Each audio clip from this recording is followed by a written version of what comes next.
Hi everybody, I'm here to show you today my new video about binding my quilt that I started the other day.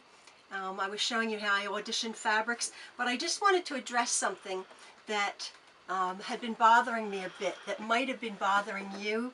I was never diagnosed with ADD, but I think I have it because I have a hard time finishing sentences and my mind jumps from one thing to the next. And I was watching the video yesterday that we did about free motion quilting, and I put a scenario out there that people are wondering, when you have a patterned quilt, what color thread to use, and I didn't really answer that question. So what I do, if I have a patterned quilt, say it's black, white, and red, I always think that you should use the lighter color thread.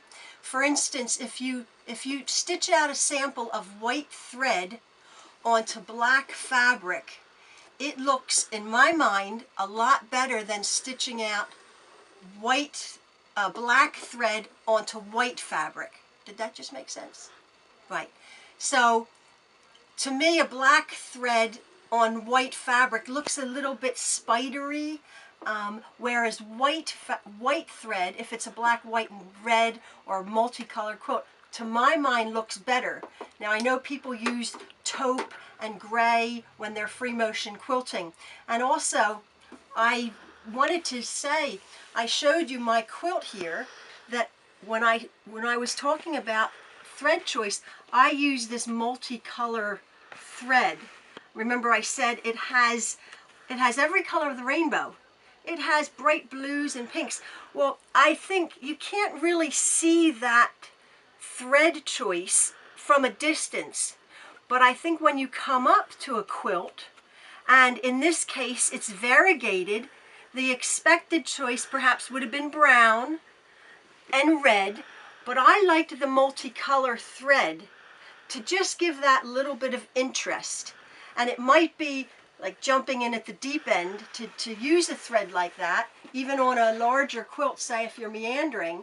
But the thread choices out there are wonderful. They're awesome. You can get pastel variegated threads, you can get the bright variegated threads. And so I just wanted to clear that up, that you have to bear with me. I'm not used to being in front of the camera, and my mind jumps a bit. I'm a visual person, and I have difficulty sometimes expressing myself. So that's out of the way. Bear with me. Today, I wanted to show you how I bind a quilt. I've already started. What I've done, I don't measure an awfully lot of things when I quilt. I wing it a lot of times, but in this case, I wanted to show you that I actually stitched a 1/4 inch or more, just slightly away from this black edge. And I cut away the black of this border. Now I'll come around here. This side, this end, I wanted to show, again, for demonstration purposes, this end hasn't been cut. So what I'm going to do is I'm going to cut, I should say, this piece away of the border, and that's because on my binding, my green binding, which I showed you, it's going to be stitched right near the maroon binding, but I'll show you that. Now here comes the part where you have to be brave, myself also, when I was telling you I'm doing my corners. This panel actually doesn't really square up, but that doesn't really bother me anyway, because this corner's a little bit wonky. I just put the two corners together as best possible, and then a lot of people would have like a saucer or some kind of template, and they would trace around it. I've done this so many times that these two corners go together as best as they could, and I just literally start each corner about 1.5 inches, maybe 2 inches here. You'll see what I do. I've done this dozens and hundreds of times, so I'm quite brave. It's a gentle curve. I get to right there. I come back on my fabric, my corner and I go up like that. And I have just created a very smooth curve. I will go up to my top of my quilt again, putting the edges together. And actually I'll take the template, as it were, so I get all four corners exactly the same. And it's a very, very shallow but fairly perfect curve. And there you have it. So no edged corners, and you'll see this has been stitched, but you'll see now what I do. This is the important part when I machine bind my quilt. Also, I wanted to show you how I make my binding. Remember, I chose the green. It's a tiny little plaid, so I'm not bothered with making sure the plaid's perfect. I think if you remember, I said I didn't want to use the plaid because with a plaid binding, which is very effective, and a striped binding, you have to make sure that those plaid designs match up. But this is a tiny little plaid. How I do it, this is another thing I do very, very carefully. 2 1/4 inches. I cut my strips for my binding. So here, again, for demonstration purposes, I'm not going to be doing it, but I join my strips the bias method way. So if this was a binding strip, I would do this at the angle. What is it? 45 degree angle? Right. And I would just stitch from there to there. I don't mark anything. It's a 2-inch way to strip to sew. You just go from here to here, and then of course you get a perfect strip.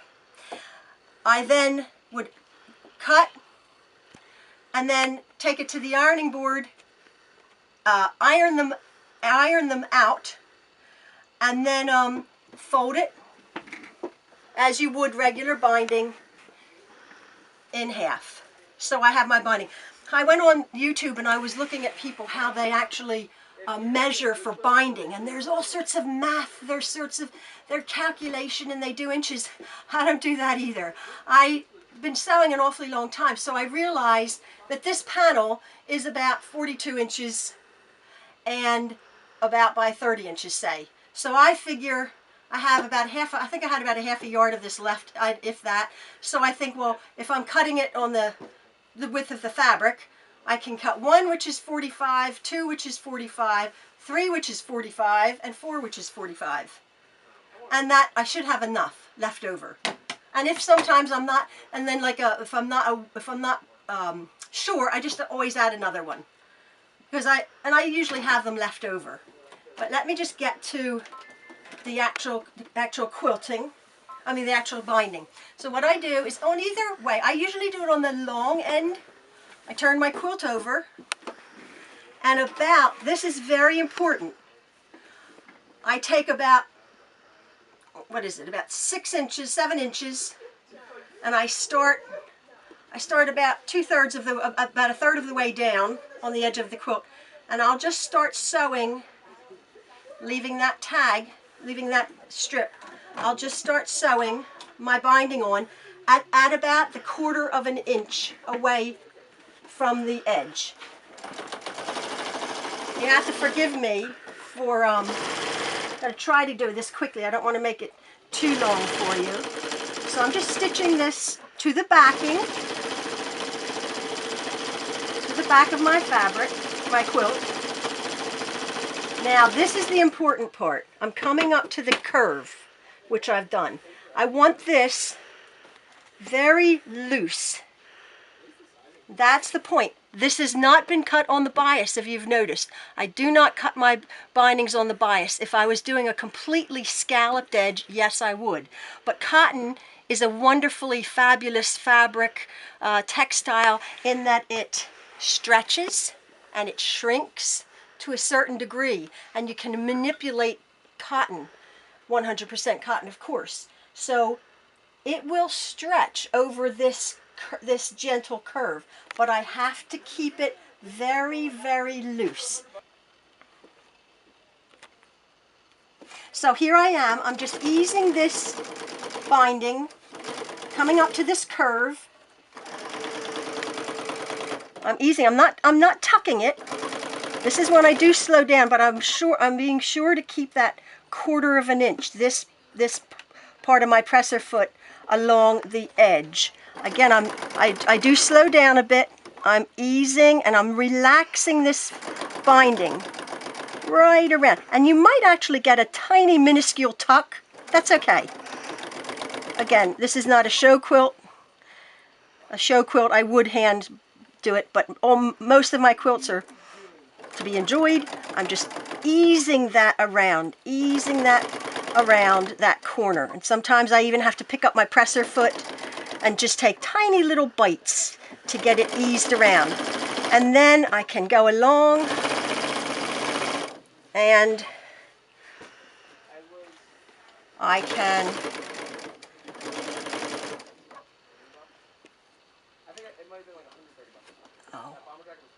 yeah, okay. I was going to put a hanging sleeve on this, but I'll do that later. So here I come again. I'm coming up to the corner. I'm relaxing this all around. I'm just relaxing it just as it lays, this gingham.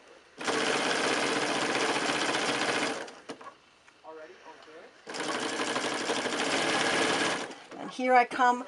It's very important, as you can see, I'm keeping the quilt part this way on my extension table. And again, just with my fingers, I'm just easing that binding around this gentle curve, making sure I keep that 1/4 of an inch or so.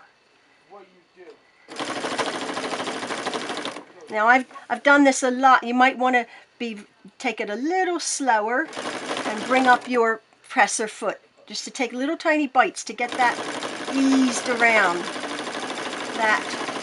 that corner. And then on the straightaway.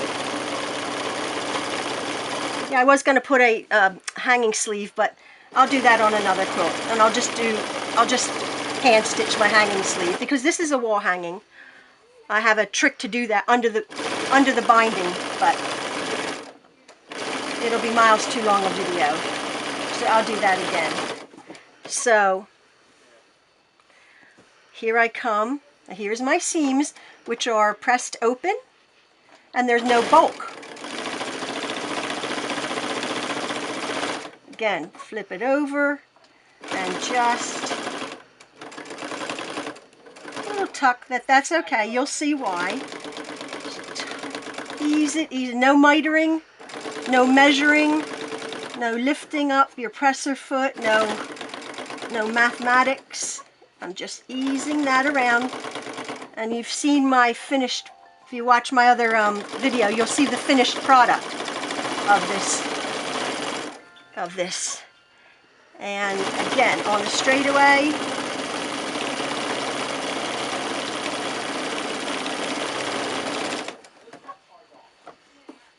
and again, pardon me if this is repetitive, but there's just a little tuck. That's okay. Keeping that just nice and loose on that edge.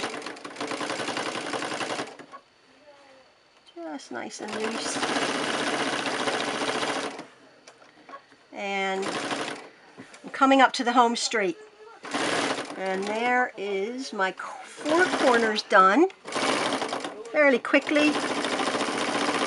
Now, this is the part where most professional quilters would probably have a heart attack. I lift up my presser foot, and here's my tail. Now, all my other seams, which were what I had 3 seams, are nice and on the bias. This seam here, I don't mess about with mitering this and doing it on the bias. What I do is I have enough room here. I lay this down here and I go right to about the middle. Now, watch what I do. I'm holding this taut as if that's where I'm going to sew it. I have this here and this here. This seam is just going to be a straight seam, and yes, there's going to be a slight bump, a slight bulge, and I could care less because it's a ½ inch, and I don't pin or anything. Perhaps somebody could pin. I take this here, very careful. I take this, put them together, and I cut about a good ½ inch just to give me some leeway. I get rid of this, that was right. Now I have these two, literally the right sides together, and I usually sometimes press it, finger press it, but I know I can see how much I have to make this binding lay very flat. I take the right sides together and I lift them up. I'm holding very tightly, very carefully. I lift it up. I literally pull this over to my machine. It's together, it's good, and I'm going to stitch that maybe a thread or two tighter, because again, I'm going to just stitch this binding together.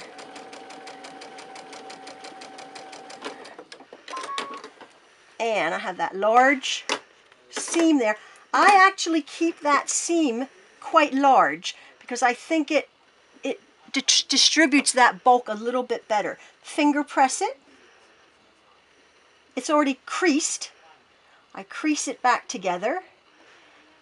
I stretch it along that edge, and I just finish attaching with a ½ inch that piece of binding.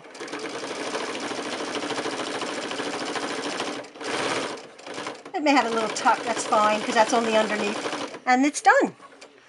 I have attached my binding on this quilt. Now comes the part. I turn my quilt back over, and again, I usually start, it just happens to be, I usually start at the top here. And what I do is very important, I'm very important to sit right in front of the sewing machine, right in front of my quilt, in the center. And I'm just tugging that binding around that edging. And if you notice, the ½ inch, I'm going right up to that burgundy, or where I want to start. And I put my thing in. I don't pull my threads up. I'll just back stitch slightly, and I just stitch along. And I've perfected this. I just do a top stitch along, and once you do this quite a lot, you can get good stitching it. You just ease that over, ease it over. Well, I'm just keeping it straight in front of me, so everything is nice and tight. And I will show you the back side. It is machined. Perhaps it's not as perfect as hand sewing, but I feel strongly that my machine stitching binding is a heck of a lot stronger than how I can hand sew, and I hate to hand sew. So I'm again, that ½ seam, ½ inch. Remember, I've cut this on the straight of grain, the fabric, 2 1/4 inches, and having secured my edging to 2 1/4 inches, having trimmed away all the batting. Now this is where my corners come. Now you can feel, what I do is I sort of just tug on that corner, and the fabric, cotton again, wonderful textile, you can see it just wanting to fold over on that corner.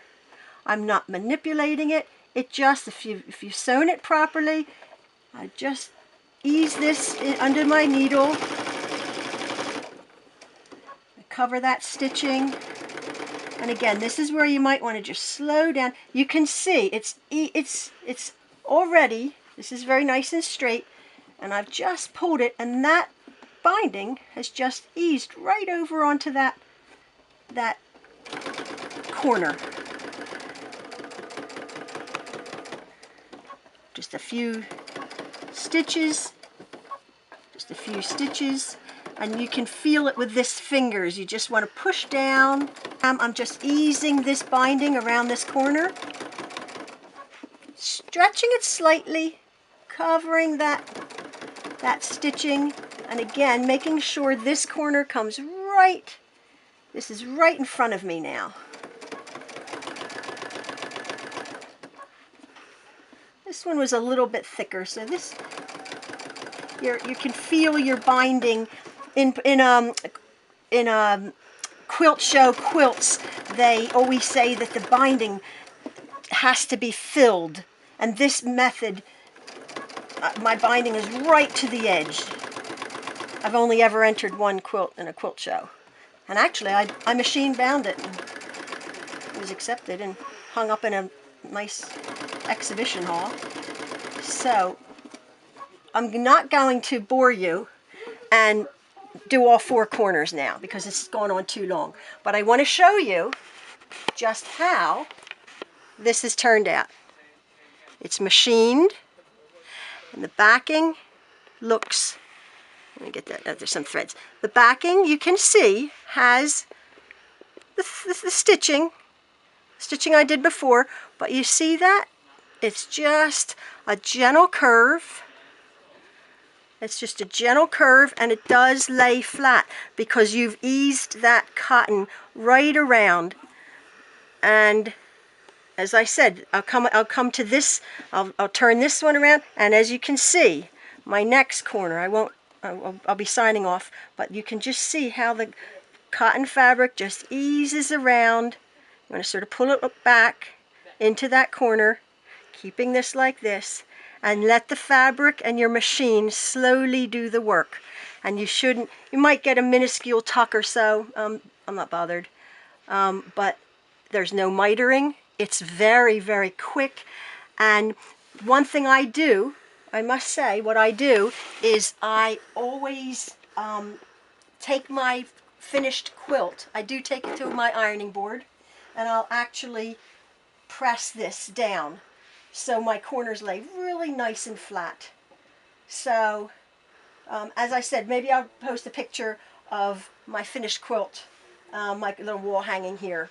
But that's how I do my curved bindings, my curved corners and my machine bindings. So I hope this is informative. Hope you enjoyed it. Thanks again so much for watching. Bye.